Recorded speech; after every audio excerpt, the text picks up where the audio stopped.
Takeshi's challenge. Throughout history, mankind has faced challenges far and wide, building the Great Wall of China, combating worldwide plagues, and even escaping our own atmosphere to brave the perilous journey to the infinite. But there are some challenges that were just never meant to be faced. Some peaks too monumental, some chasms too great. There's bravery, and then there's just plain stupidity. But mankind doesn't get anywhere by playing it smart. Some of us have to be the guinea pigs, do the work no one else wants to. And that's why I'm going where no man has ever gone before and come back to tell the tale. Mission briefing. Subject, Takeshi Kitano, otherwise known as Beat Takeshi. Japanese film director, comedian, singer, actor, author, screenwriter, poet, painter. Okay, what wasn't this guy? And one-time video game designer. Yeah, you hear that? One time. One time was all he needed. After that, the sea floor split open and swallowed the Caribbean. Earthquakes ravaged the west coast of America, and goblins were still really, really scary. Ew, I like goblins. Ah! Although being more comfortable with directing and acting, Beat Takeshi was never one to back down from a new art form. So when Taito Corporation asked him to lend his name to their new video game, instead of simply saying yes and taking the money, he chose to be directly involved with the creation of the game. He even starred in 2 Japanese commercials advertising the game. Perplexingly enough, both of these commercials were actually cryptic hints on how to complete difficult parts of the game. And then, this. Like Aphrodite rising from the sea foam of Uranus' severed ball sack. No, I'm serious. That's how it happened. Look it up. It's true. It's definitely true. Takeshi Kitano cut from the balls of Taito and released this to the masses. This is universally referred to as one of the worst ranking and hardest video games of all time. Wait, really? And it's only known as Takeshi's challenge. God help us all.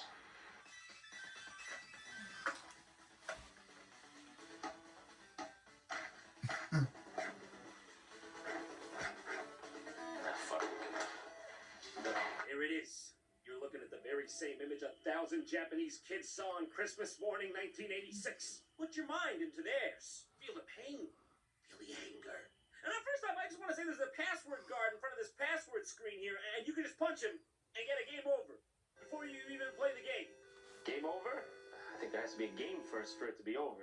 Maybe they're talking about the game of life. The game opens up with you getting yelled at in your boss's office. Literally. You don't even get fired. It's not concrete. You're just being reprimanded for your mediocrity. Oh, yeah? You're going to yell at me? Well, this is a video game. I can do what I want. Oh. Oh, Merry Christmas, Japan 1986. Oh, my God. Why would I try to escape real life by playing a game that's more depressing than real life? Am I supposed to feel good by comparison? Yeah, well, at the very least, it I can does say feel this like game it, was innovative for man. its time. My Its thought opening that. has heavy real-life themes, which most concurrent games had little of, if any. But perhaps it's a bit open-ended. Where am I supposed to go? The bank? The culture club? Kyle, More respect my authority. Oh, what's going on? I didn't know he was all right. We little guy. I better should check the bro mode. Make sure that's okay. Well, I already have no idea what to do. So I guess I'll do what I always do when I'm lost. Drink happily. Lots of drinks. Way absolutely above the margin of necessary. Mom is scared. It's pitch black? Wait, where am I? Is this woman beating up on me? What's going on? Yes, Corbin. My home. Well, Why you guys is Mysterian King? And you're off Because I am a bad. protector Let's of go to bed. justice. I want to I travel. am Mysterion. Divorce. Okay. This is a video game from the 80s. Keep in mind, at this point, most games look like this or this. They didn't usually have themes of domestic conflict in them. And Nope, they still they don't, didn't. really. Let's give her the good Nope, old they 1-2 still divorce and see what happens. And after all, she is violent. So you can pay alimony or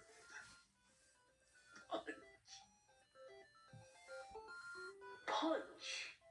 You know, whenever I find myself in this situation, I find that pay alimony works out far smoother in the long run. But there is no denying that a punch is a much more satisfying short-term solution. Also, I'd just like to point out that there is a licensed Nintendo game with domestic violence in it. You Yeah. can literally murder your wife and children. Literally murder your children. I think I need to repeat that. Literally murder your children. If the walls could talk. Yeah, who would have a game like this? Now this is the point where most people, like 99% of people, would do this. Yep, understandable. Out of this house.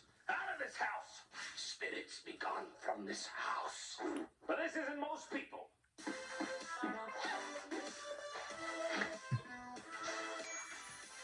This is Jontron. To take on this challenge, I have to think like a salaryman, dress like one, be one. Let's beat Takeshi at his own game, goddammit. You are not gonna believe this. This game requires an insane amount of trial and error, more than any sane person would be expected to undertake. For starters, you're supposed to ignore your boss at the beginning of the game because you want to pick up the bonus he gives you later. So you go directly to the bank and close out your account to withdraw the 50,000 yen that are in there. Then you go to the local culture club and use the money to buy shamisen lessons? Yeah, sounds random, right? But you're supposed to do this because you actually have to start the game out by divorcing your wife. And when you do that, you have to pay her alimony. And that means that 75% of the money that you're holding on to at that given moment will go to her. And you need the money later or else you'll get stuck. You won't be able to beat the game. So basically, you're trying to give your wife as little money as possible. Who said chivalry's dead? The next steps are entirely steps made of luck. Quick job. Take money out of the office plant. Learn to hang glide, all the while managing to dodge Yakuza toughs that are trying to beat the shit out of you as you move jump past. And by the way, they're unavoidable. It doesn't matter how hard you try. Unless you get lucky 10% of the time, they'll teleport to you and take a hit. Now, normally in a video game, this wouldn't be a problem. But for a majority of the time in this game, you can't replenish your hearts. And you only have 4, which is not a lot, trust me. It's like the Yakuza are just a tax, a toll. Every time you pass one, they take a part of you with them. The more you play the game, the more you run the meter. Better use your time wisely. It's just an allegory. It's just an allegory of our inevitable demise. I'm slowly dying. I'm slowly dying just like him. Each obstacle makes an etching in my soul. Now, this may seem very cryptic and convoluted, but that's because you haven't heard the next part. You're then supposed to go to the pachinko parlor and buy 500 balls and lose them. Sir, you don't have enough balls. Okay, first off, rude. But secondly, yes, I fucking do. Because they won't go down. I keep winning balls. Yeah, the one time I want to lose at gambling, and I can't do it if I try. I don't know for sure what hell looks like, but I think it might be a bit like Takeshi's challenge. This is ridiculous! What? Oh. Shut up, you dick! Can the game hear him? You're supposed to yell into the microphone on the second controller. A bunch of Yakuza toughs spill into the parlor. And to beat this part, you have to knock out at least one of them, which is really hard because they all 3 pummel onto you really quickly and you die in seconds. Oh, and did I mention? Anytime you die in this game, you have to go to the beginning. And that means doing every single minute step all over again. And by the time you beat this game, you can write a strategy guide on it, because you know it front to back. After you scare off the Yakuza from the parlor, the owner gives you a bunch of balls, which you use to buy a shamisen. What even is that? Okay, it's that. That's what it is. I guess I'm familiar. I just didn't know the name. Now we're off to the karaoke bar to sing the same song 3 times in a row because Takeshi Kitano is an insane person. You actually have to sing into the microphone on the second controller, which is pretty innovative for its time, but it's incredibly difficult and precise.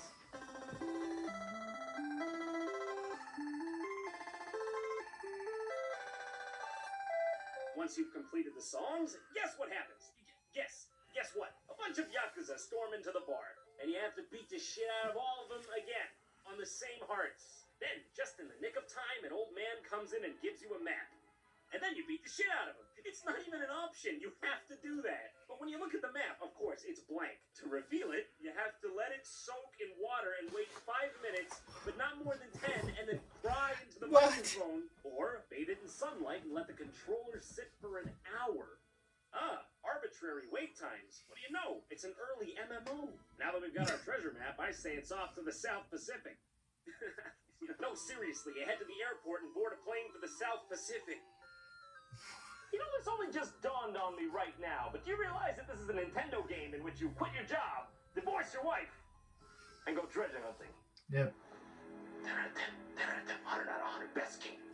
When you get there, you get a gun. Well, getting the gun is kind of cool, I guess. It actually works. It's not just a bait and switch. Only now can you sleep at the hotel and regain your hearts. Oh my god, it's beautiful. It's the most beautiful thing I've ever ever seen. You know, for such a bad game, when I saw those 7 hearts, I was happy. I guess it just shows that life's all about perspective.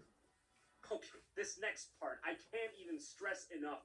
This is one of the hardest parts in any video game I've ever played. You have one shot at this flying segment where you have to shoot a revolver abreast a hang glider at giant dive-bombing pigeons and UFOs. If you get hit once, you're dead.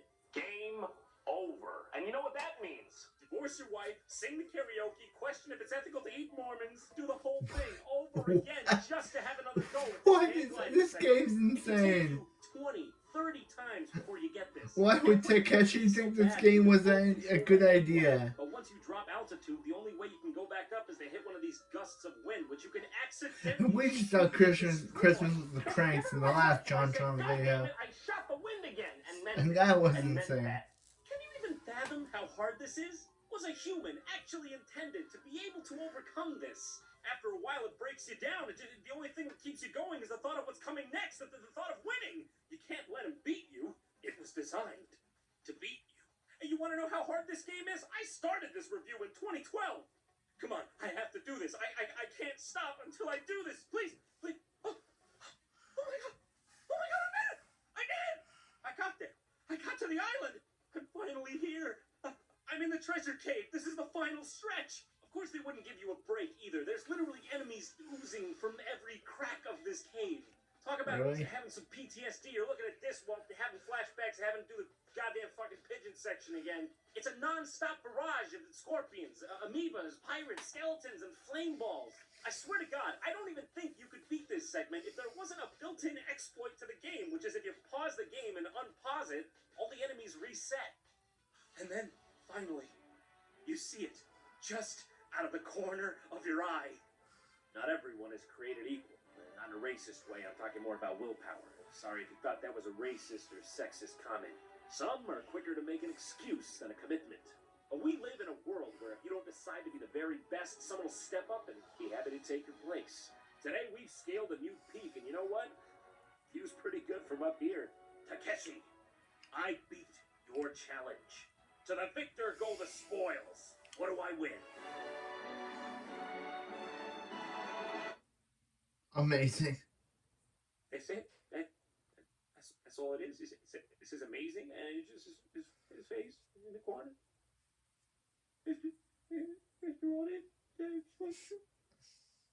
Kitano-sama, 私はずっとあなたの大ファンです。バトルロワイヤルのあなたが本当に好きです。日本は現代ゲームの誕生の地です。なぜたけしの挑戦状を作ったのですか？なぜ私たちに対してこんなことをするのですか？私のことが嫌いなのですか？誰かにやらされたのですか？この封筒には封筒と便箋が同封されていますから、これを使って謝罪文を返信してくれても構いません。私は本気です。真面目にこの手紙をあなたに送ります。この手紙が秘書箱宛てです。どうか返信をください。これは章の一部ではありません。この撮影が終わったら本当に送付しに行きます。